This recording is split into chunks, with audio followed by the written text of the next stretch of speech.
হেমন্তকাল আমার বড় প্রিয়। সকালের হালকা রৌদ্রু আর তার সঙ্গে ঠান্ডা ঠান্ডা হাওয়া সব মিলে এক কাপ চা। হাই, আমি তনুশ্রী। আমার আরও একটা মিনি ভ্লগে তোমাদের সকলকে অনেক অনেক ওয়েলকাম।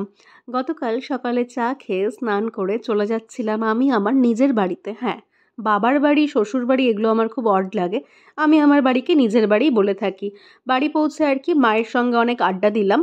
আমার যেহেতু ভাই বোন নেই, সিঙ্গেল চাইল্ড, তাই মাই আমার বন্ধু। আর এই দেখো, এটা কেমন হয়েছে বলো তো। আগের ব্লগে যদিও শেয়ার করেছি, এটা ধানতেরাসে আমার মা আমাকে গিফট করেছে। আমার তো ভীষণ পছন্দের। তারপরে দুপুরে খাওয়া দাওয়ার আয়োজনে ছিল ভাত, ছিল লাল শাক, আলু ভাজা পোস্ত দিয়ে, ছিল মিক্সড ভেজ ডাল, আর ছিল কাতল মাছের পোস্ত বাটা। খেতে দারুণ হয়েছিল। আর সঙ্গে তো ছিলই মাছের মাথা দিয়ে, মানে যেটাকে বলা হয় মুড়ো ঘন্ট আর কি। তার সঙ্গে শেষ পাতে ছিল জলপাইয়ের চাটনি। বেছে বেছে আমার প্রিয় খাবারগুলোরই কিন্তু আয়োজন করা হয়েছিল গতকাল। চলো আসছি, বাই।